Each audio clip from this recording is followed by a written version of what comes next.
बघा, कीर्तन रूपी सेवेकरिता निवडलेला नामपर प्रकरणातील आहे. कीर्तनाचा सप्ताहाचा पहिला दिवस जेव्हा असतो तेव्हा एक नियम असा असतो की अगोदरचे 2 दिवस आपल्याला नामाचं महत्व ऐकायचं असतं. नाम काय आहे, नाम का घ्यावं याचं महत्व ऐकायचं असतं. पहा, आतापर्यंत 3 युग निघून गेले. सतयुग गेलं, त्रेता गेलं, द्वापर युग निघून गेलं. हे सुरू आहे ते कोणतं युग सुरू आहे?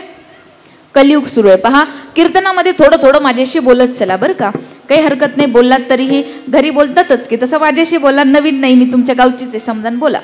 आहे की नाही? बोलल्यानं काय होईल, आपला वेळही झालेला आहे झोपीचा, आहे की नाही? त्याच्यामुळे निद्रा देवी आपल्याला येण्याची शक्यता आहे. आणि मणिराम असं आहे, बाहेर पाऊस सुरू आहे, त्याच्यामुळे मणिराम तिकडे भटकायला जाऊ शकतो, थोडासा भरकटू शकतो, आहे की नाही?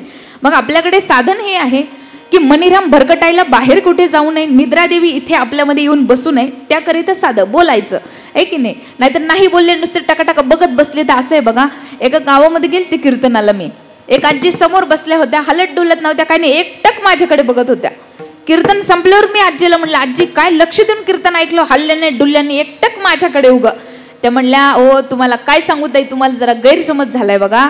म्हणलं काय? म्हणले डॉक्टरने इतक्या झोपीच्या गोळ्या दिल्यात, घरी झोप येत नाही, पण जसं कुणाच्या कीर्तनाला जाऊ दे, भजनाला जाऊ दे, कथेला जाऊ दे, अशी झोप येते की ज्याचं नव्हती, इतकी झोप येते. म्हणली शेवटचा जय करायला लागल्यावर झोपेतून उठते घरी जाते. म्हणल्या, मग म्हटलं तुम्ही इथं झोपले होते? म्हणले हा. मी म्हटलं मग तर डोळे उघडे होते. नाही ताई, ते जरा माझा प्रॉब्लेमच आहे बघा, जरा अडचण आहे माझी, मी डोळे उघडे ठेवून झोपते, आहे की नाही? तसं इथं कुणी असेल तर मला काही माहित नाही, आहे की नाही? त्याच्यामुळे काय करा, माझ्याशी बोलत चला, थोडं थोडं मध्ये मध्ये थोड्या माना हलवत जा, थोडंसं बोलत चला, जेणेकरून काय होईल, तुम्हाला काय समजते हे मला कळेल, आहे की नाही? कीर्तन इथून जाता कामा नाही. नाहीतर तुम्ही मनाच्यात एक तर पोरगी आली उशिरा, कुठून आणली माहित नाही, काय सांगितलं तिथं कळलंच नाही, असं तुम्ही म्हणू नये, आहे की नाही? ते मी तुमच्यावर वेळ येऊ देणार नाही तशी. त्याच्यामुळे माझ्याशी बोलायचं थोडंसं. आणि असं आहे बघा, नामाचं महत्व खरं कलियुगामध्ये. कलियुगा माझी करारे कीर्तन, तेने नारायण देईल भेटी.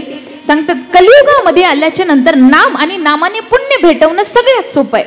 सतयुगामध्ये, त्रेतायुगामध्ये, द्वापर युगामध्ये ते लोकही हजारो वर्ष जगायची, हजारो वर्ष तपस्या करायची, हजारो वर्ष यज्ञ करायचे, तेव्हा कुठे देव येऊन भेट द्यायचा.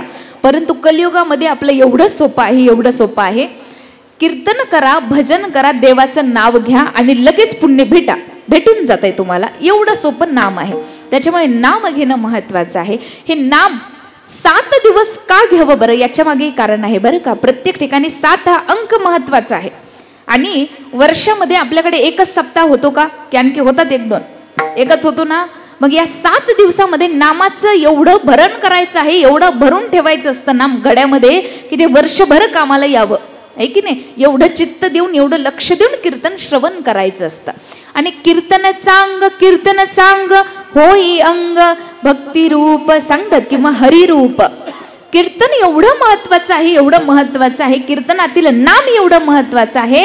या पंडालामध्ये बसून जर कीर्तनामध्ये देवाचं नाम घेतलं, त्याच्यासारखं पुण्य कोणतंच नाही. कलियुगाची ताकदच ती आहे. सांगतात पुण्य करावं माणसानं, परंतु पापही त्याच्या संगतीनं घडतंय. मग काय होईल, एक नाम घेतलं तर ते पाप आपोआप जळून जाणार आहे. म्हणून सांगतात कीर्तनामध्ये, सप्ताहामध्ये आल्याच्या नंतर नाम घ्यावं, कीर्तनामध्ये नाचावं, टाळी वाजवावी बरं का. नाचू कीर्तनाची रंगी, नाचू कीर्तनाची रंगी,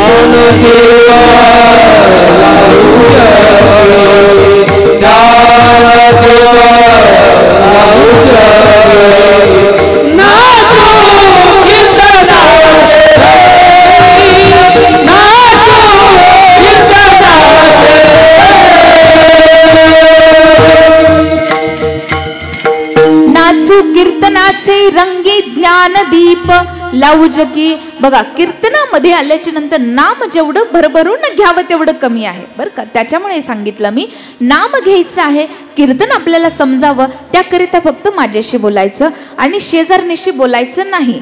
कारण असं आहे कीर्तनाला आल्याच्या नंतर जेवढं शेजाऱ्याशी बोलाल तेवढं कीर्तनाचं पुण्य टिकणार नाही. त्याच्यामुळे शेजारनीशी बोलायचं नाही असं आहे. महत्वाची गोष्ट सगळ्यात ही आहे आपली शेजारी नाही अशी असावी की तिनं आपल्याला नामच घ्यायचं शिकवावं बरं का. कीर्तनाचा वेळ झाला की तिनं कीर्तनालाच घेऊन यावं अशी शेजारी नसावी. नाहीतर महाराज तुम्हाला सांगते एक उदाहरण लक्ष देऊ नाही का. झालं असं एकदा एक माता माऊली होती, तिला देवदेवाचं इतका नाद तुमच्यासारखाच पावसा पाण्याचं कीर्तनाला निघायची, इतका नाद फारच नाद तुमच्यासारखी, इतकीच गोंडसन इतकीच चांगली बिचारी. पण तिची शेजारी नव्हती ना, तिला जरा नाद नव्हता कीर्तनाचा, जरा नव्हता. कीर्तनाचं नाही, भजनाचं नाही, देवदेवाचं नाही, कशाचाच नाद नव्हता. आता ही जी चांगली होती तुमच्यासारखी ती म्हणली बाई मेल्यावर मी स्वर्गात जाईन आणि ही तर नरकातच जाईन. देव मला म्हणेन तू एवढं देवदेव करत होती, शेजारणीला थोडं नाव काऊन नाही घ्यायला लावलं, देव मला बोलन आहे की नाही. म्हणली मग काय करते, हिच्याकडून थोडा देवदेव तरी करून घेते. म्हटली आता कसा घ्यावा देवदेव करून. ती चांगली शेजारीन तिच्या शेजारणीला म्हणली हे बघ मला जरा गावाला जायचं, येते का ग माझ्यासोबत चलत. ती म्हणली चलत, आणि गाड्या घोड्याचं काय झालंय चलत का म्हणून. म्हणली चल भेटली गाडी तर जाऊ गाडीने, पण चल माझ्यासोबत फक्त. आता हिनं कधी पंढरपूर बघितलेलं नाही, आळंदी बघितलेलं नाही, कधी तीर्थाचं ठिकाण हिनं बघितलेलंच नाही. ती चांगली शेजारी म्हणली तू चल ग माझ्यासोबत, मी तुला नेते, मला सोबत चल फक्त. तिनं नेलं कुठं नेलं, पंढरपूरलाच घेऊन गेली. कुठे नेलं, पंढरपूरला. हिला इतका राग आला, म्हणली आतापर्यंत देवाचं तोंड कधी बघितलं नव्हतं, तुम्हाला नेलंच कशाला पंढरपूरला. तिनं अशा शिव्या द्यायला सुरुवात केली. ही चांगली होती ना, तिला नाद बाबा भारुडात सांगतात बघा, फार सुंदर सांगतात. या शेजारी जरा या शेजारनी ना बरं नाही केलं ग बया, आणि या शेजारनी ना बरं नाही केलं ग बया, आणि मला पंढरीला नेलं ग बया, मला पंढरीला नेलं ग बया, मला पंढरीला नेलं ग बया, मला पंढरीला नेलं ग बया, पंढरीला नेलं ग बया, पंढरीला नेलं ग बया. बघा आता तरी आपला पंढरपूरला जायचा रस्ता चांगला झालाय, तेव्हा नव्हता बरं का, तेव्हा नव्हता. तिला नेलं तर तिनं गाड्या घोड्याने नेलंच नाही, चलतच नेलं. सारे पायात दगडच रुतले तिच्या. तिनं इतक्या शिव्या दिल्या इतक्या.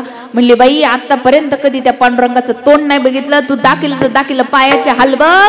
ती म्हणती पंढरीची वाट लई द्वाड, अन चालता चालता पायाला आले फोड, आणि या शेजारणीनं बरं केलं ग बया, आणि मला पंढरीला नेलं ग बया, मला पंढरीला नेलं ग बया, मला पंढरीला नेलं ग बया, बया बया बया नेलं ग बया, मला पंढरीला नेलं ग बया, मला पंढरीला नेलं ग बया. आहे की नाही. म्हणून नाम घेणारी ही शेजारी पाहिजे, नाही तर नाम संकीर्तन आपण म्हणत आहोत पण ते ऐकून घेणारी पाहिजे. आहे की नाही. मध्ये मध्ये बोलणारी नाही पाहिजे. त्याच्यामुळे फक्त माझ्याशी बोलायचं, कीर्तन संपलं की मग गप्पा हाणारी सुरू, मलाही बोलवा मी येते. आहे की नाही.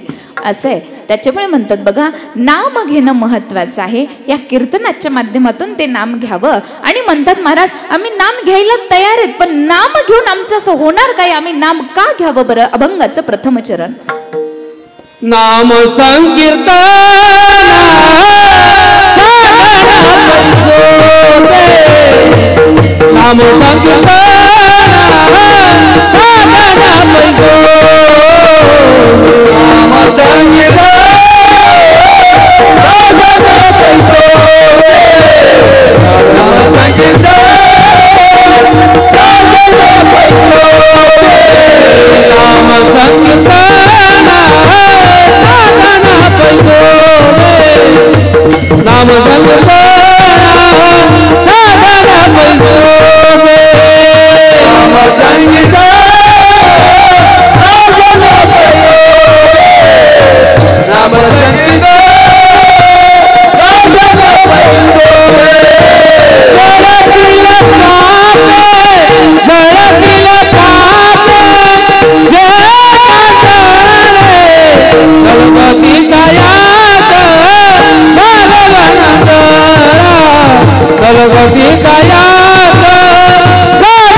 साधन पै सोपे. बघा, जेव्हा विचारण्यात आलं संतांना, बाबांनो तुम्ही नाम घ्यायचं म्हणता, आम्हाला पुण्यही प्राप्त करायचं आहे, पण त्या नामानं काय होणार आहे बरं, असं सोपं सांगा. आणि असं आहे, अवघड कोणी न करी सांगता, सुलभ बहुता गोड वाटे.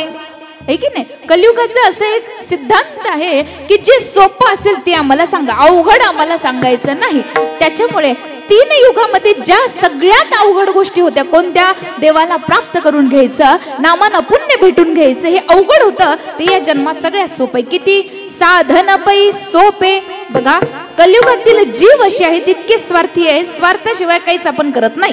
मग म्हटले कलियुगातले जीव एवढे स्वार्थी होणार आहेत, त्यांच्याकडे वेळच राहणार नाही. कशाकरिता? नाम घेण्याकरिता. मग नाम घ्यायचंय ना, तर कधी अगदी थोड्या वेळेमध्ये जरी घेतलं तरी पुण्य भेटते. किती पुण्य पहा.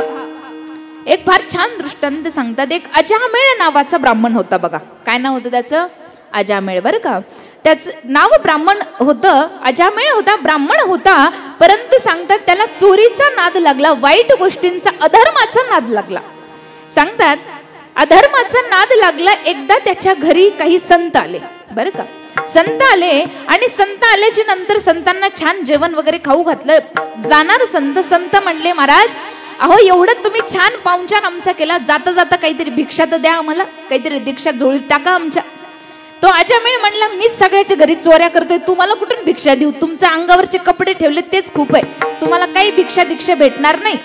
संतांनी सांगितले, हे बघ, आम्हाला पैशाची भिक्षा नको, फक्त एक काम कर, तुझा हे जे सगळ्यात लहान मुलगा आहे ना, त्याचं नाव फक्त नारायण ठेव. काय ठेव? काय ठेव? नारायण. बघा, लेकरांची नावं माता माऊली जरा चांगली ठेवत जा, बरं का, आहे की नाही? नाहीतर आजकाल कलियुगातले असे विचित्र नावं निघाले बघा, असे विचित्र. एक ठिकाणी मी गेलते, जेवताना एक नाव मी ऐकलं कानावरती, मृगनयना. काय नाव होतं तिचं? मृगनयना. बरं का, असे लेकरांना छान सूट होतील असे नावं ठेवावे महाराज. तिचं नाव होतं मृगनयना. मी म्हटलं जिचं नाव एवढं सुंदर, ती मुलगी किती सुंदर असावी बरं. मी म्हटलं ती मृगनयना कुठे, जरा बोलवा बरं, मला तिला पाहायचे, बोलवा बरं. त्यांनी आवाज दिला, ए मृगनयना, ताई बोलवताय तिकडे. जशी आली ती मृगनयना, ती चलत होती, कवाडाकडे बघत होती, भिताडाकडं. मी म्हणलं कठीणच आहे की नाही? नाव लेकरांची जरा चांगली ठेवायची महाराज. कारण असं आहे, अजामेळनं तेवढंच एक ऐकलं संतांचं. काय? तुम्ही म्हणताय ना नारायण ठेवायचं, पैसा काही नकोय ना तुम्हाला, ठीक आहे चला, नाव नारायण ठेवलं. सांगतात नारायण नाव ठेवलं आणि जे धाकटं असतं की नाही घरातलं, त्याचं जरा जास्त नाव तोंडामध्ये असतं सगळ्यांच्या, आहे की नाही? आता अजामेळ जिकडे निघायचं तिकडं बाळा नारायण चल, बाळा नारायण चल करायचं कुठेही चालताना. सांगतात एकदा जेव्हा यमदूत प्राणांना ओढायला आले, आता प्राण ओढतायत, त्रास होतोय की आता प्राण जातायत, त्रास होतोय. सांगतात त्यावेळी त्या नारायणाचं नाव मुखात आलं नाही, ह्या नारायणाचं नाव मुखात आलं. कोणाचं? लेकराचं. बाळा नारायण वाचव, बाळा नारायण वाचव. हा तर काही नारायण वाचवायला आलं नाही, पण त्या नारायणाचे दूत मात्र धावतच वाचवायला आले. विठ्ठल विठ्ठल.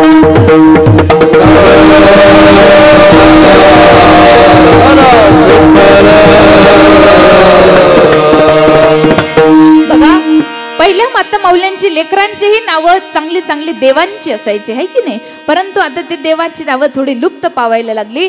सांगतात पहिल्या माता माऊल्या लेकरांचे नावं ठेवू नये, त्याच्यातून नाम घेऊन निघायच्या बाजूला, आहे की नाही? त्याच्यातूनही भजन करून निघायच्या, की रोज आम्हाला कीर्तनाला भजनाला नाही वेळ भेटत ना, तर आम्ही लेकरांचे नाव घेऊन भजन करणार, असं होतं.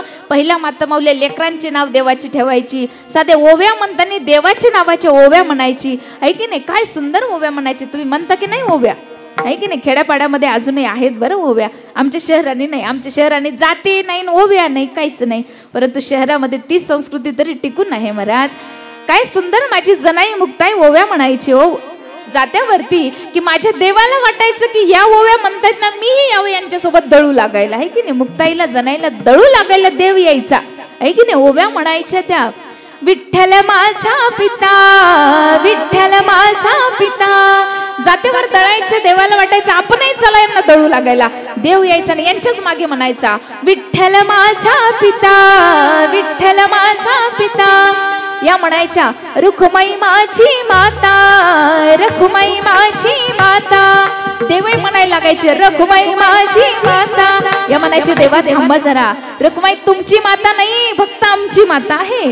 देव एवढा रंगून जायचं ओव्या म्हणण्यामध्ये, आहे की नाही? काय सुंदर ओव्या म्हणायच्या, रंगून जायचे लेकरं, त्यांनीच झोपी जायची. मोबाईलचे आवाज पहिले नव्हतेच, आहे की नाही. आजकाल माता माऊल्या म्हणतात मोबाईलचं गाणं लावलं तरच आमचं लेकरू झोपते. नाही, पहिल्या माता माऊल्या सुंदर गाणे म्हणून लेकरांना झोपी लावायच्या.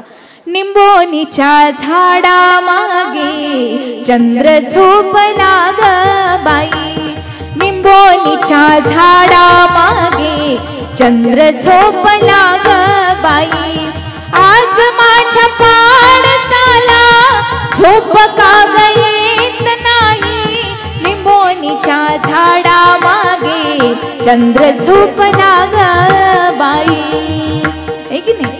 गोड ओव्या म्हणायच्या आणि लेकरू तेच ऐकून झोपी जायचं. आजकालच्या मातांच्या तर माता माऊलींच्या ओव्या सांगण्यासारखे नाही महाराज.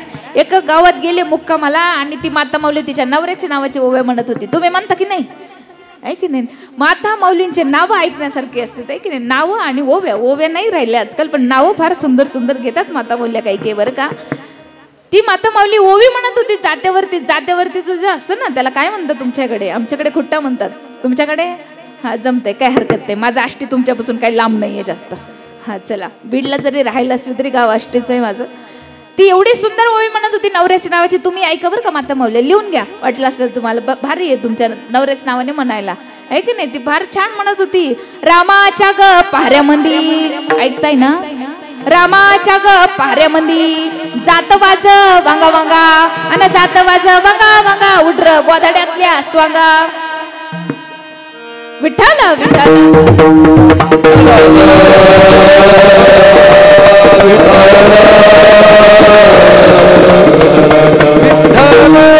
बघा असं आहे. माता माऊली पहिल्या साधे ओव्यामधूनही देवाचं भजन करायचे, लेकरांच्या नावामधून भजन करायचं. हो अहो, आमच्याच्याने जप नाही होत ना, आम्ही लेकराचं नाव ठेवून देऊ देवाचं, जेणेकरून आमच्या मुखातून जप होईल. मग म्हटले ते साधनच एवढं सोपं आहे ना, साधं लेकराचं नाव ठेवून जपा. काय होईल त्यानं? जळतील पापे जन्मांतरीची. मग म्हटले महाराज हे जन्मांतरीचे पाप जळायचं म्हणल्यावरती आम्हाला तर एक चित्तानं संसार सोडून तिकडे प्रपंचच करत बसावं लागेल. म्हणले त्याची काहीच गरज नाही. अभंगाचं दुसरं चरण.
लगती सायास. सायास म्हणजे कष्ट बरं का. सांगतात म्हणतात ना की जन्मांतरीची पाप नष्ट होतात असं तुम्ही म्हणताय ना, मग याकरिता आम्हाला प्रपंच सोडून सगळा परमार्थाकडेच आमचं मन आमचा वेळ द्यावा लागेल. मग म्हटले नाही, न लगती सायास जावे वनांतरा. तुम्हाला याची गरजच नाही की तुम्ही वनामध्ये जावं आणि भजन करावं, फक्त घरामध्ये राहावं आणि घरामध्ये राहून भजन करावं. बघा कसं सांगतात, जेव्हा तुम्ही एक चित्तानं भजन करता, मन जिथे तन आहे तिथे मन असायला हवं फक्त, आहे की नाही. कसं कीर्तनामध्ये तन आहे, परंतु जर मन घराच्या कुलपाकडे असेल तर मग त्या कीर्तनाला काही अर्थ नाही. एक बाबा कीर्तनामध्ये बसले होते, कीर्तनामध्ये बसल्या बसल्या असे झटके मारायचे बरं का. काय करायचे, असे झटके मारायचे. असे समोरच बसले होते माझ्या, असे झटके मारायचे. कीर्तन झालं, मी म्हणलं बाबा का म्हणून झटके मारत होता एवढे. बाबा म्हणले अगं ताई तुझ्या कीर्तनाच्या राड्यात इतका धावत पळत आलो, कुलूप तर लावलं पण झटका मारायचंच राहिलं कुलपाला, म्हणून इथं मारून. हा असे, त्याच्यामुळे जिथे तन आहे माणसाचं तिथे मन असणं महत्वाचं आहे. जर मनच नसेल तर त्या देवदेवाला अर्थ नाही. जर तीर्थाला गेलेला आहात, पंढरपूरला गेलात, काशीला गेलात, आळंदीला गेलात, वृंदावनला गेलात, तीर्थ करायला अयोध्येला गेलात, परंतु जर फोनवरून घर सगळं मन सगळं घराकडे असेल तर त्या तीर्थाला जायला काही अर्थ नाही. बघा एक दृष्टांत सांगते, फक्त लक्ष देऊन ऐकायचं, लगेच समजणार तुम्हाला. लक्ष दिलं तर कीर्तन समजणार, नाही तर समजणार नाही. बघा एक माता माऊली होती, अशी देवदेव करायची, प्रत्येक एकादशीला पंढरपूरला जायची बरं का. कुठं जायची, प्रत्येक एकादशीच्या वारीला पंढरपूरला. आता प्रत्येक एकादशीला ती जायची. एका एकादशीला तिचा नवरा तिला म्हटला, पती म्हटला एक काम कर, या एकादशीला मी जातो, तू नको जाऊ. ती म्हटली ठीक आहे महाराज, या एकादशीला तुम्ही जातात तर चांगलं आहे की नाही, जा तुम्ही, मी घर सांभाळते व्यवस्थित, तुम्ही काही काळजी करू नका, जा. आता नवरा पहिल्यांदा घराचा हा संसार सगळा सोडून बाहेर निघणार होता. आता नवरा जसा जायला लागला बाहेर, तो माघारी पुन्हा वळून आला आणि म्हटला हे बघ तुला काही सूचना देतो त्या लक्षात ठेव, तुम्ही नीट ऐका सूचना तरच कळन दृष्टांत बरं का. त्यानं सांगितलं हे बघ, ही जी आपली गाय आहे की नाही पांढरी, त्या पांढऱ्या गायला बरोबर 4 वाजता चारा टाकावा लागतो. किती वाजता, हा टायमिंग लक्ष ठेवा बरोबर, किती वाजता टाकणार चारा त्याला, 4 वाजता टाकायचं बरोबर बरं का. आता सांगतात, तो म्हणतो हे बघ 4 वाजता तिला चारा टाकायचा, ती म्हैस आहे की नाही त्या म्हशीला बरोबर 6 वाजता पाणी पाजायचं. किती वाजता, चारा कितीला टाकतात म्हशीला, 6 वाजता, लक्षात आलं. चला, आणि म्हटलं हे बघ रात्री झोपताना 10 वाजता काय करायचं, रात्री झोपताना व्यवस्थित तिजोरीला छान व्यवस्थित चावी लावायची, लॉक लावायचं, कुलूप लावायचं आणि त्याची चावी घेऊन झोपताना उशाखाली ठेवायची. आलं लक्षात. बघा ती म्हणली महाराज मी सगळं व्यवस्थित करते, तुम्ही काही काळजी करू नका, तुम्ही जा फक्त. आता तिचा जो नवरा होता निघाला. आता पहिल्या काळी काही मोबाईल नव्हते, आजकाल निघाला माणूस बाहेर की कुठे तुम्ही पोहोचले का, तुम्ही कधी निघणार माघारी, असं. पण पहिलं तसं नव्हतं बरं का. आता तिचा नवरा जेव्हा निघाला, नवरा निघाल्याच्या नंतर 4 वाजले. 4 वाजल्याच्या नंतर सांगतात तो नवरा गेला पांडुरंगाच्या त्या पंढरपुरामध्ये गेला. 4 वाजले, हा नवरा पंढरपुरामध्ये गेलाय पण विचार करतोय अरे हिनं त्या गाईला चारा टाकला असेल का नाही बरं. आता सांगतात आतमध्ये गेला, बारीत रांगेमध्ये लागला दर्शनाकरिता आणि जसा पुढे पुढे जाणार 6 वाजले. 6 वाजले, आता मंदिरामध्ये जाणारच होता. जसा आतमध्ये जाणार तसा मनात विचार आला अरे हिनं म्हशीला पाणी पाजलं असेल का. जसा जाणार पुढे बारीतून जायला वेळ लागला, जसं जाणार पांडुरंगाच्या दर्शन घेतलं. दर्शन घेताना मनामध्ये विचार आला अरे आता 10 वाजायला आले बरं, 10 वाजायला आली, ही नक्कीच झोपली असेल पण हिनं त्या चाव्या उशाखाली नीट ठेवल्या असतील का. बघा आता हा तर हा विचार करतोय, परंतु त्याची बायको घरी बसल्या बसल्या 4 वाजले होते तेव्हा विचार करते माझे पतिदेव आता पंढरपुरामध्ये पोहोचले असतील. आता 6 वाजले, माझे पतिदेव आता पांडुरंगाच्या दरबारात गेले असतील. आता 10 वाजले, माझ्या पतिदेवानं माझ्या पांडुरंगाच्या पायाचं दर्शन घेतलं असेल. दृष्टांत संपला. माता माऊली ओ बाबा ओ सांगा खरं पांडुरंगाचं दर्शन कोणी घेतलं, कोणी घेतलं. न लगती सायास जावे वनांतरा, सुखे येतो घरा नारायण. बघा सायास घ्यायची गरजच नाही, फक्त जिथे तन आहे तिथे मन राहिलं ना भगवंत आपोआप भेटतो. म्हणून सांगतात जिथे आहात तिथे बसूनच भजन करा. अभंगाचं 3रं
करा एक चित्त.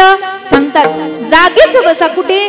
जिथे कुठे प्रपंचामध्ये आहात ना तिथेच एक ठिकाणी बसा. आपल्या संतांनी सुद्धा परमार्थ कसा केला? प्रपंच करून परमार्थ केला. सांगतात तुकोबरायांनी सुद्धा परमार्थ केला. तुकोबराईही विवाहित होते, संसार करून केला. पण कसा? संसारी असावे असोनी नसावे. संसारी असा असावे की असोनीही संसारी नसावा. जेव्हा परमार्थ करायला येईल कीर्तनाकडे एक चित्त देऊन परमार्थच करील असा तो असावा. सांगतात म्हणून एकदा का सवय लागली त्या चित्ताला देवाचं नाव घ्यायची की ते चित्त आपोआप नाव घेणार. परंतु कधी एक चित्त त्याला करावं लागेल. आणि सांगतात एक चित्त त्याला कसं करणार तुम्ही? एक ठिकाणी बसून एक चित्त करा. कसं? त्याचं सारखं सारखं नाव जर घेत राहिलात ना तर तो चित्तामध्ये आपोआप चिकटणार. सांगतात एखादी गोष्ट जर रोज करायची केली तर ती करायची सवय लागते माणसाला, आहे की नाही? मनीराम आहे ना जागेवरती का गेला वरुण देवाकडे?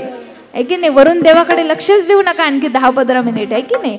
हा, मनीरामाला सगळे ओढून घ्यायची तयारी आहे पण जाऊ द्यायचा नाही. बघा कीर्तनामध्ये व्यत्यय येणं हे साहजिक आहे, परंतु तरीही मन तिकडं न वळवू देणं हे आपलं महत्वाचं काम आपल्याला करायचं आहे. बघा फार सुंदर दृष्टांत सांगणारे असं लक्षात येते तुमच्या कीर्तन. मग बघा त्या भगवंताला जर चित्तामध्ये बसवायचंय तर त्याच्याकरिता त्याचं नाव सारखं घेणं महत्वाचं आहे. बघा परंतु सारखं नाम घेणाऱ्याचंही सध्या अवघड आहे. कसं काय? आता आम्ही रोज एका गावाला कीर्तन करायला फिरतो बरं का. लोकांची बोलणी साधे नाहीत आजकाल.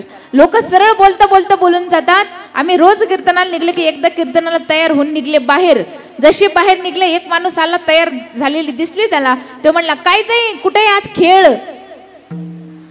म्हटलं खेळच आहे आमचा, खेळापेक्षा काय कमी आमचं, आहे की नाही? काय? खेळ मांडीला वाळवंटी घाई, खेळ मांडीला वाळवंटी घाई, नाचती वैष्णव भाई रे, नाचती वैष्णव भाई रे. क्रोधाभिमान केला पावटानी, क्रोधाभिमान केला पावटानी, एकाला गतील पायी रे. खेळ मांडीला वाळवंटी घाई, नाचती वैष्णव भाई रे, नाचती वैष्णव भाई रे. खेळच आहे एक प्रकारचा, आहे की नाही? देवाचं नाव घेणे खेळ. आमच्या संतांनी वाळवंटामध्ये खेळ नटवला होता. कोणता? नामाचा. खेळ मांडीला वाळवंटी घाई, नाचती वैष्णव भाई रे. सांगतात असा खेळ सुंदर कीर्तनाचा नटवला होता. एवढा सुंदर खेळ की त्या नामदेवरायांच्या कीर्तनामध्ये पितांबर सुटेपर्यंत देव नाचला होता, आहे की नाही? नामदेव कीर्तन करी पुढे देवनाचे पांडुरंग, नामदेव कीर्तन करी पुढे देवनाचे पांडुरंग,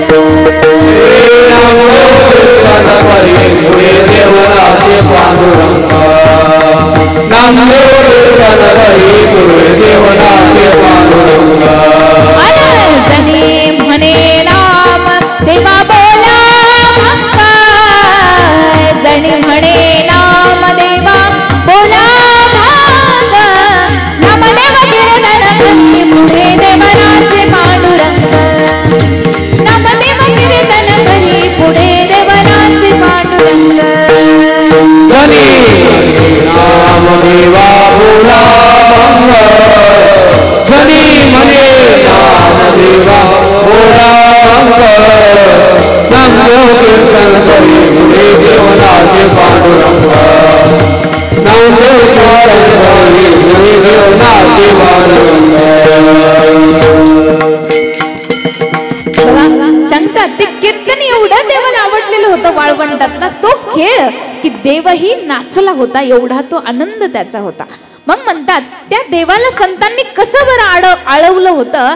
एक मार्गाने आळवलं. काय? सारखं सारखं त्याचं नाव घेत राहिले, जेणेकरून तो असा चित्तामध्ये राहिला की तो देव निघलाच नाही. बरं का? एखाद्या गोष्टीची सवय लागली तर ती सवय सोडणं अवघड असतं. मग ती देवाच्या नावाची जर लागली तर मग ती सोडायची गरजच लागत नाही, आहे की नाही? बघा तुम्हाला समजेल असा दृष्टांत सांगते. बघा एकदा झालं असं, एका राजाला लग्न करायचं होतं. बरं का? ऐकताय ना?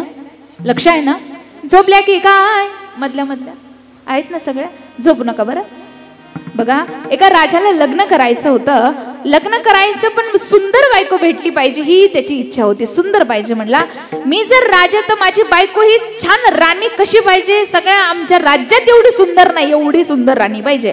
सुंदर पाहिजे. इतक्या मुली बघितल्या, काही एकही पसंत पडली नाही. झालं असं की एकही जेव्हा पसंत पडली नाही तेव्हा त्यांच्या राज्यामध्ये एक भिकारीण आली बरं का, आहे की नाही?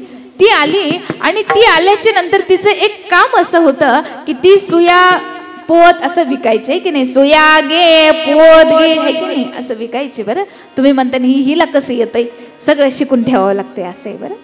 हां, तर ती जेव्हा आली विकण्याकरिता, सुया पोत विकायची. आता जशी आली ती जरी भिकारी नव्हती तरी दिसायला फार सुंदर होती, फारच छान होते दिसायला. राजाची नजर तिच्यावरती पडली. जशी नजर पडली राजा म्हणला हीच करायची. पण ही तर भिकारीने कशी करावं? गेला तिच्याकडे लग्नाचा प्रस्ताव घेऊन.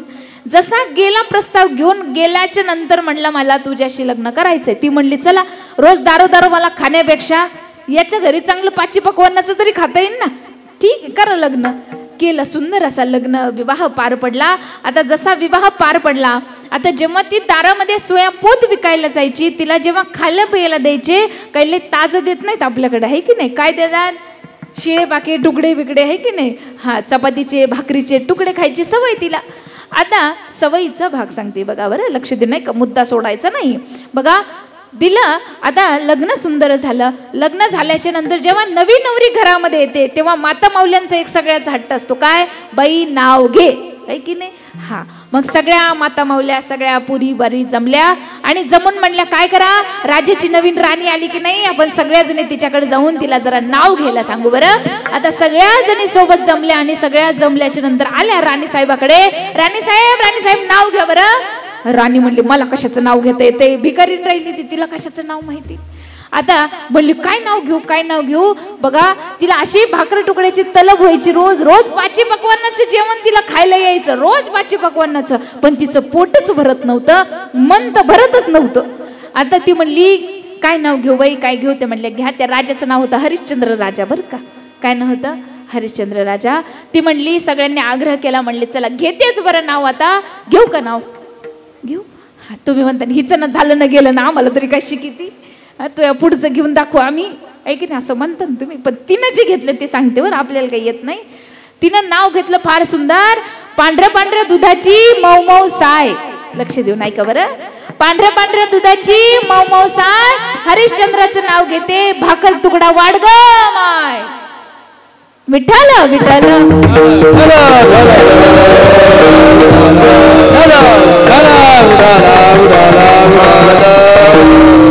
असं आहे महाराज. सवयीचा भाग आहे. जर सवय लागली ना, कशी ठाईच बैसोनी करा एक चित्त आणि आवडी अनंत आळवावा. काय आळवावा बघा, एक चित्त व्हा. एक चित्त होण्याची सवय लावा. देवाचं नाव घ्यायची सवय लावा, पण कोणता तरी एकाच देवाची लावा. बघा, जसं सांगतात आपलं शास्त्र सांगतं, एक पतिव्रता स्त्री एक पतीचा आदर करते, त्यासोबत सगळ्यांचा सुद्धा आदर करते, पण एका पतीशी एकनिष्ठ आहे. त्याप्रमाणे सांगतात एका देवाशी एकनिष्ठ राहावं, सगळ्याचं दर्शन घ्यावं, पण एक इष्ट कोणाला तरी मानावं. आपल्याकडे वेगवेगळ्या दिवसाचे वेगवेगळे देव आहेत. सोमवार आलं की निघालेच महादेवाला, मंगळवार आलं की निघाले देवीला, बुधवार आलं की निघाले गणपतीला, आहे की नाही? गुरुवार आलं की निघाले दत्तांना, शुक्रवार आला की निघाले देवीला पुन्हा, आहे की नाही? शनिवार निघाले शनिदेवाला, रविवार आलं की रविवारचा आहे की एखादा, हा खंडोबा. वा जमलंय बरं. वा, असं आहे आपल्याकडे. त्याच्यामुळे सांगतात बघा, कोणत्या देवाचं दर्शन घेऊन नका असं म्हणायचा अर्थ नाही. एकनिष्ठ एकाशी व्हा, आदर सगळ्यांचं करा, दर्शन सगळ्याचं घ्या, पण आवडी अनंत आळवावा. तो अनंत आळवा कोणता? तो भगवंत, तो पांडुरंग आळवा. कसा आहे तो अनंत भगवंत? श्री अनंता मधुसूदना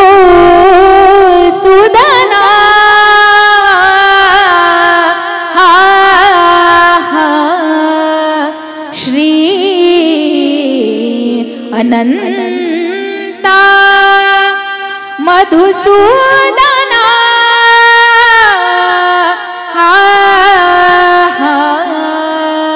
पद्मनाभा नारायणा पद्मनाभा नारायणा पद्मनाभा नारायणा पद्मनाभा नारायणा पद्मनाभा नारायणा पद्मनाभा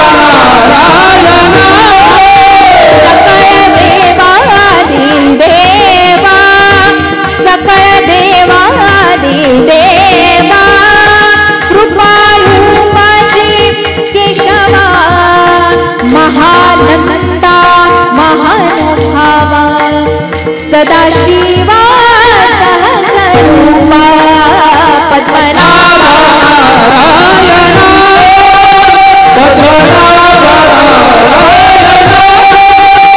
पद्मनाभा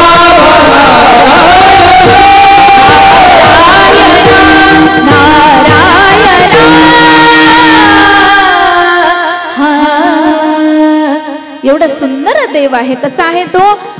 मधुसूदन अनंत आहे, अनंत आहे. श्री अनंता मधुसूदना पद्मनाभा नारायणा असा तो अनंत आहे म्हणून सांगतात. त्या देवाची नाव त्याच्यासारखीच अनंत आहेत. किती? रामकृष्ण हरी विठ्ठल केशवा मंत्र हा जपावा सर्व काळ. का बरं महाराज आम्ही हाच मंत्र का जपावा? तेव्हा सांगतात या विना अनेक अस्तापै साधन वाहत असे आन विठोबाची. सांगतात जेव्हा एखादा व्यक्ती विश्वास ठेवत नाही त्यावेळी काय करतो माणूस? अरे शपथ घेऊन सांगतो ही गोष्ट खरी आहे. तेव्हा तुकोबराय म्हणतात बाबा अरे शपथ घेऊन सांगतो की ही गोष्ट 100% खरी आहे. म्हणून देवाचं नाव घेतलं आणि तो तरला नाही असं नाही. त्याच्यामुळे क्षणाक्षणाला ते नाव घ्यावं. सांगता क्षणोक्षणा हाची करावा विचार तरावया पार भव सिंधू तरावया पार भव सिंधू तरावया पार भव सिंधू तरावया पार भव सिंधू जनकणी हाती करावा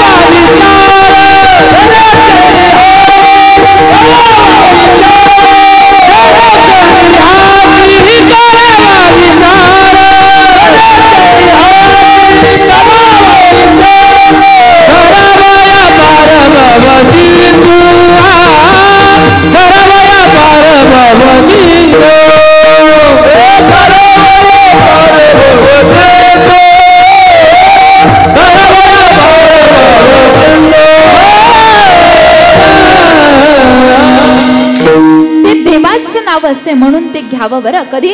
क्षणाक्षणाला घ्यावं, महत्वाचं आहे. चला आपण हे काही क्षण त्या देवाचं नाव घेऊया. सगळ्यांनी छान माझ्या पाठीमागे भजन करायचं आहे. सगळ्यांनी छान टाळी वाजवत माझ्या मागे भजन करायचं आहे. जे आपल्याला थोडाफार कंटाळा आलेला असतो की नाही, हा तुम्ही म्हणता 11 वाजून गेले तरी लांबीला एक तर यायला उशीर झाला, आम्हाला कंटाळा नाही यायचं तर काय होईल आहे की नाही. परंतु देवाचं नाव घ्यायला मात्र कंटाळ करू नये. सायासे करीसी प्रपंच दिननिशी हरी सीना भजसी कोण्या गुणे. सांगतात जेवढा सायास आपण प्रपंचसाठी करतो तेवढा साया त्यापैकी थोडा परमार्थासाठी केला म्हणून काय झालं. त्याच्यामुळे ते देवाचं नाव घेणं महत्वाचं आहे. आणि कीर्तनाला बसल्याच्या नंतर महाराज असं टेन्शन मध्ये जराही बसू नये माणसानं. असं फ्रेश होऊन बसायचं उगं कीर्तनामध्ये. कारण देवालाही म्हणायचं देवा जे टेन्शन आहे ना ते टेन्शन जरा इथून बाहेर तू सांभाळून घे बाबा. इथला आत आम्हाला तुझं छान चिंतन करू दे बाबा. एक चित्तानं तुझं चिंतन करू दे असं देवाला म्हणावं. चला भगवंताचं छान भजन करूया, विठ्ठलाचं भजन करूया. सगळ्यांनी माझ्या पाठीमागे छान आवाजात भजन करायचं आहे. विठ्ठल माझा माझा माझा माझा माझा विठ्ठल माझा तलाचा विठ्ठल माझा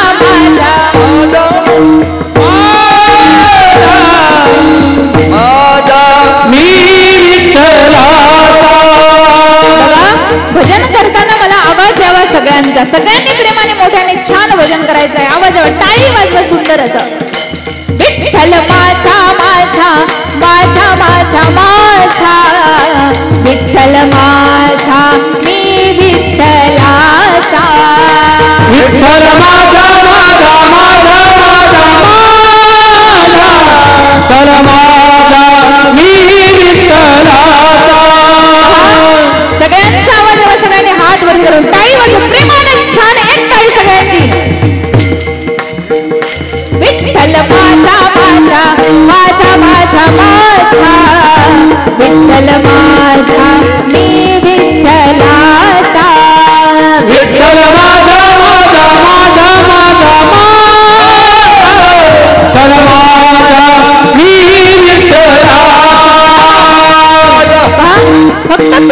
आवाज द्यावा, हे म्हणणारच नाही आता.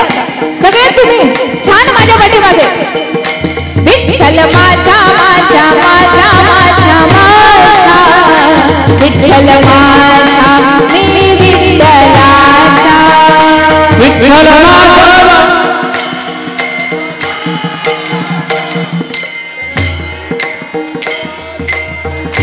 वा वा, अजून एकदा. विठ्ठल माझा माझा मी विठ्ठलाचा. क्या बात. विठ्ठल माझा विठ्ठल माझा मी विठ्ठलाचा, विठ्ठल माझा विठ्ठल माझा मी विठ्ठलाचा. वा टाळकरी.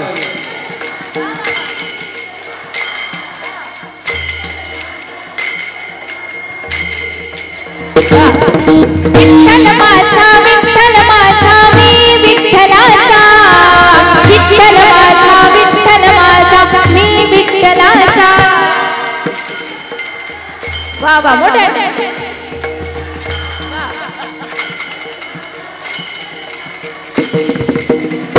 विठ्ठल माझा माझा माझा माझा माझा,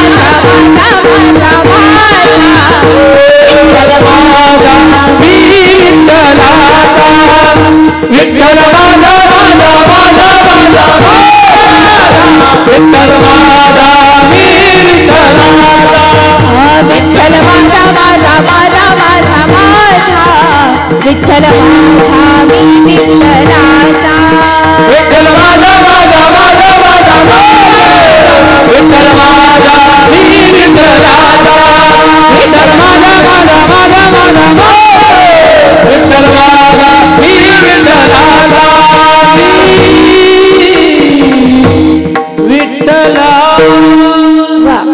सप्ताहामध्ये आल्याच्या नंतर टाळी वाजवायला, देवाचं नाव घ्यायला आणि वर्गणी द्यायला चेंगटपणा करायचाच नाही. जेवढं होईल तेवढं अशी भरभरून टाळी वाजवायची आणि भरभरून देणगी द्यायची, आहे की नाही. टाळी वाजवल्यानं असणारं पाप जळून जातंय आणि देणगी दिल्यानं धनाला लागलेला जे अधर्म कुठून ना कुठून चिटकलेला आहे तो सगळा पवित्र होऊन जातो, आहे की नाही. आणि टाळीचं विशेष महत्व आहे आपल्या शास्त्रामध्ये सांगितलेलं. सांगू का थोडक्यामध्ये. बघा असं आहे, कळत न कळत आपल्या हातून जे पाप घडतं, जाणून बुजून नाही पण कळत न कळत जे पाप घडतं, त्या पापाची पक्षी आपल्या डोक्यावरती फिरत असतात. कुठे? डोक्यावरती फिरत असतात. आणि सांगतात की ते जे डोक्यावरची पापाची पक्षी आहेत ना, अशी जेव्हा विठ्ठल नामाची टाळी वाजते ती पापाची पक्षी उडून जातात. मग एका अतिशहाण्यानं विचारलं, उडून जातात तर कुठे बसतात? मग म्हणले, जे टाळी वाजवत नाही ना त्याच्याच डोक्यावर जाऊन बसतात. याची त्याची पक्षी घेऊन जाऊ नका घरी, आहे की नाही. त्याच्यामुळे आपापली टाळी अशी टाळी वाजवावी, गुढी उभारावी आणि वाट ही चालावी बंडारीची. एवढं टाळीचं महत्व आपल्याकडे आहे. सांगतात बघा, एवढं छान महत्व आहे. म्हणून तुकोबराय म्हणतात की या नामानं तुम्हाला पुण्य भेटणार. कसा? शपथ घेऊन सांगतो भेटणार. आणि नाही भेटलं तर माझं नाव सांगा किती कधी. आणि सांगतात तुम्हाला जर परमार्थातला हुशार व्हायचंय, संसारातला नाही बरं, परमार्थातला हुशार. संसारात माणसानं वेडं असावं पण परमार्थात हुशार असावं. कसं असावं? अभंगाचं शेवटचं चरण. म्हणे सोपे आहे सर्वांनी, तुका म्हणे सोपे आहे सर्वांनी, तुका म्हणे सोपे आहे सर्वांनी, तुका म्हणे सोपे आहे सर्वांनी, तुका म्हणे सोपे आहे सर्वांनी, तुका म्हणे सोपे आहे सर्वांनी, तुका म्हणे सोपे आहे सर्वांनी, तुका म्हणे सोपे आहे सर्वांनी.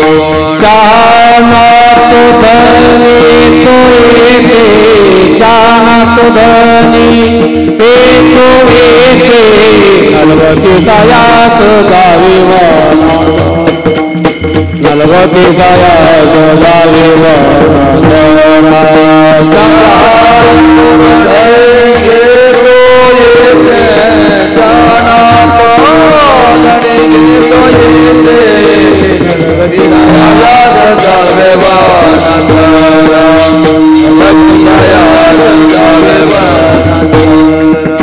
सुखे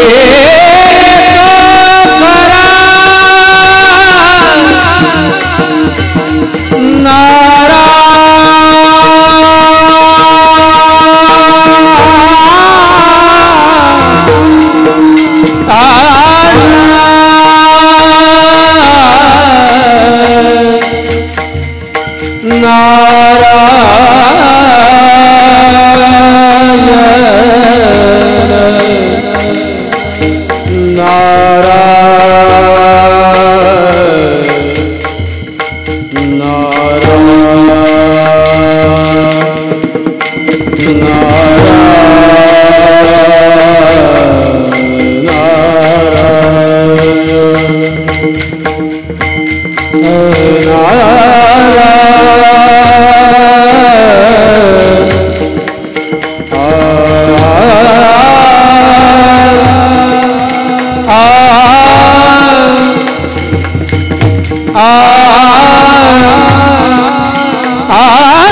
नारायण सुखे तो घर नारायण नारायण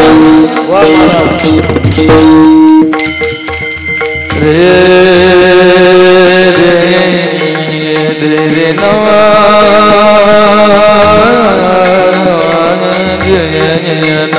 सुखे तो घर नारायण नारायण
नामसंकीर्तन साधन सांगतात सोपं आहे बरं का.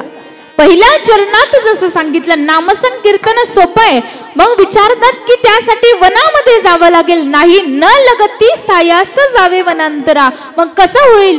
ठाईच बैसोनी एक चित्त करून नक्की होणार. मग एक चित्त होऊन करायचे पण काय? कोणतं?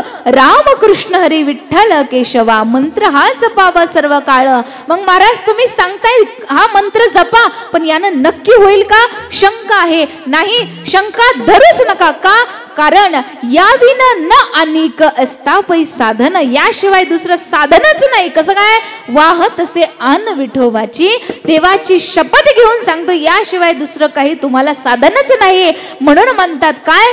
तुका म्हणे सोपे आहे सर्वाहुनी. बघा पहिल्या चरणात सांगितलं काय? नामसंकीर्तन साधन सोपं आहे, पण सगळ्यात शेवटी सांगितलं सर्वाहुन सोपं आहे. पण कोण घेणार? जो शहाणा आहे. शहाणा तो धनी घेतो तेथे. विठोबा रखुमाई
करी, जनसामान्यांमध्ये सुधार व्हावा, समाज सुधरावा, हे कीर्तनाच्या मागचा हेतू होता बरं का. पहिल्या काळी आपल्याकडे साऊंड सिस्टीम आहे, माईक आहे, पहिल्या काळी नव्हतं, परंतु कीर्तन होत होती की नाही. कशामुळे? जनजागृती होण्याकरिता कीर्तन होत होती बरं का. खरा हेतू काय होता? लोकांमध्ये बदल व्हावा, लोकांमध्ये जी वाईट जराशी वृत्ती आहे ती निघून जावी. भगवंतापेक्षा संतांचा स्वभाव चांगला बरं का. संत काय म्हणतात? जे खळांची व्यंकटी सांडो. काय सांगतात? खळांना मिटव असं नाही म्हणत, खळांची वाईट जी खळ वृत्ती आहे ना व्यक्तींची ती मिटव असं संत सांगतात बरं का. महत्वाचं ते आहे. आपल्या समाजामध्ये बदल व्हावा याकरिता कीर्तन आहे. अहो कीर्तन किती छान, किती छान. सांगतात की या कीर्तन का ऐकावं, का ऐकावं? सांगतात माझे छत्रपती शिवराय स्वराज्यातील जरासा वेळ काढून कीर्तनामध्ये येऊन बसायचे. हो, एवढा व्याप मागे असताना सुद्धा कीर्तनामध्ये येऊन बसायचे. अहो महती काय घडली? कीर्तनामध्ये एकदा येऊन बसले, मुस्लिमांना समजलं की अरे छत्रपती शिवराय कीर्तनामध्ये आहे, तुकोबरायांच्या जावं इथे पकडावं, आता इथून तर कुठे पळायला जागा नाही. अहो काय महती झाली, काय महती झाली. सांगतात एक सारखे दोन शिवराय दिसायला लागले.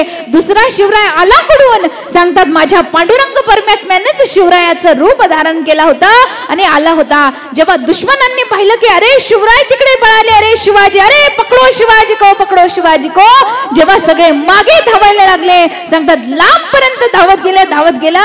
अहो सगळे किल्ले कोणत्या दिशेने होते? तिकडे रायगड आहे, तिकडे प्रतापगड आहे, त्या दिशेने देव पळालाच नाही. सोलापूर पंढरपूरच्या दिशेने देव पळाला. म्हणली इकडचं कोणतं राजे, राजाने तिकडे गडाव पळाव, इकडं कुठं पळणारा राजा असावा. अहो हे संस्कार म्हणजे जिजाईने दिलेले होते शिवबांना. काय कितीही व्याप असताना कीर्तनामध्ये जाऊन बस, हात हे संस्कार देणारी माझी जिजाई होती महाराज, जिजाई होती. यासाठी कीर्तन आहे महाराज. माझ्या जिजाईचे हे संस्कार होते.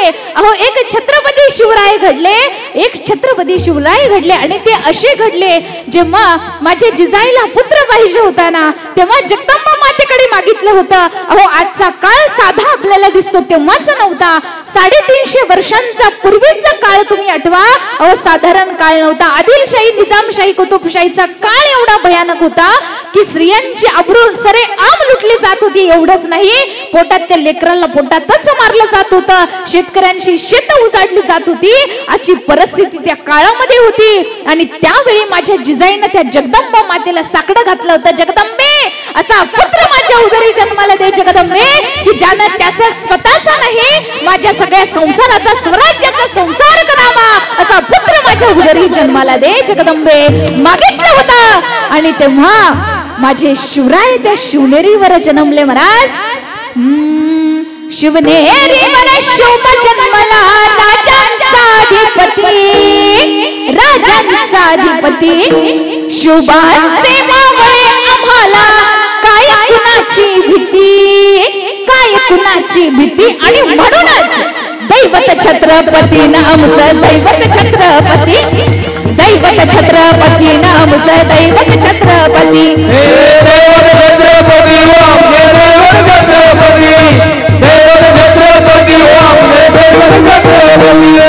शिवनेरीवर शुभ जन्मला, राजांचा अधिपती, शिवराजची मावळ आम्हाला काय कुणाची भीती, काय कुणाची भीती. अहो दैवत छत्रपती नामचं, दैवत छत्रपती, ओ दैवत छत्रपती नामचं, दैवत छत्रपती, हे दैवत छत्रपती, दैवत छत्रपती, दैवत छत्रपती. जगदंबेकडे मागितलं होतं माझ्या जिजाईनं. जिजाई मागते जगदंबे, अगं असा पुत्र दे, असा पुत्र दे ज्यानं सगळ्या समाजाचं रक्षण करावं. हे जे संकट येत आहेत ना, हे संकट सगळे बुडापासून काढावे असा पुत्र मला दे ग, असा पुत्र मला दे. सांगतात जेव्हा जगदंबेकडे पुत्र मागितला, शिवबांचा जन्म झाला. काय संस्कार केले माझे शिवबांवरती माझ्या जिजाईना. अहो नजरेसमोरून चालणारी परस्त्री ही नजरेला आई आणि बहीणच म्हणून दिसावी, हे संस्कार माझ्या जिजाईने केले होते, जिजाईने केले होते. सांगतात आठवण होत शिवराजाची, आठवण त्या जनकल्याणाची, आठवण जनकल्याणाची. आई जिजाई, आई भवानी आशीर्वाद हो देती, आशीर्वाद हो देती. अन दैवत छत्रपती नामचं दैवत छत्रपती अन दैवत छत्रपती नामचं दैवत छत्रपती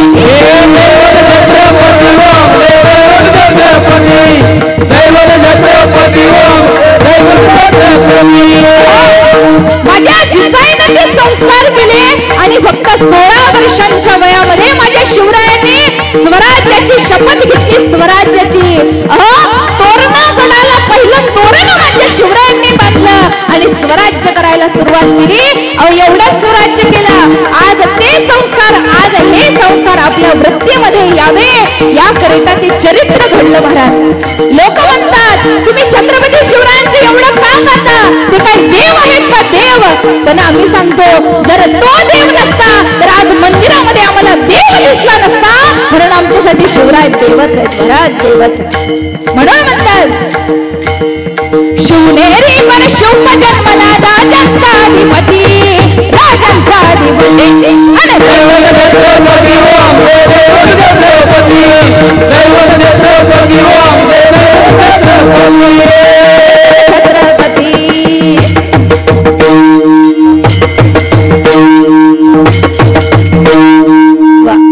असं असावं महाराज. सप्ताह याच करीत आहे की या सप्ताहातून लेकरांच्या मनावरती बुद्धीवरती परिणाम व्हावा या करीत आहे. सप्ताह फक्त वृद्ध माणसांनी प्रौढ माणसांनीच कीर्तनाला यावं असं नाही. तुमच्या या सप्ताह करणाऱ्यांनी सुद्धा आयोजक नियोजकांनी सुद्धा अगदी छान तरुण मंडळींचे कीर्तन आणलेले आहेत बरं शोधून. यांचीही कीर्तन ऐकून लेकरांनाही वाटावं की आम्ही यांच्यासारखं व्हावं, यांचेही काही संस्कार घ्यावे आणि कीर्तनाला येताना लेकरांना पुढे घालून आणत जा. जरी नाही आले आजकालच्या लेकरांचे एवढं अवघड झालेले महाराज, खेड्यापाड्यात ते प्रमाण नाही, परंतु मोबाईल शिवाय लेकरं राहत नाही. जे काही ते मोबाईल मध्येच, त्याच्यामुळे थोडे त्याच्यातून बाहेर काढा लेकरांना आणि थोडे हे परमार्थाचे संस्कार द्या.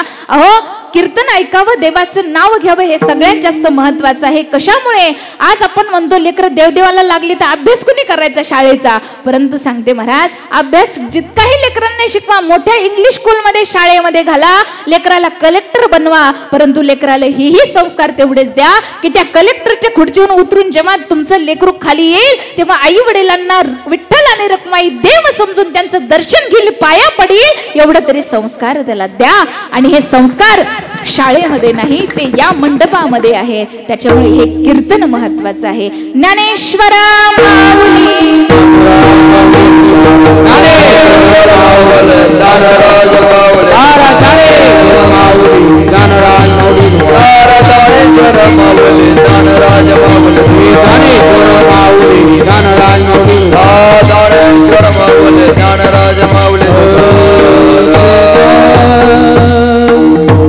झालेली ही कीर्तन रूपी सेवा तुम्हा मायबाप भक्तांच्या चरणी, आई वडिलांच्या चरणी, पांडुरंगाच्या चरणी अर्पण करते.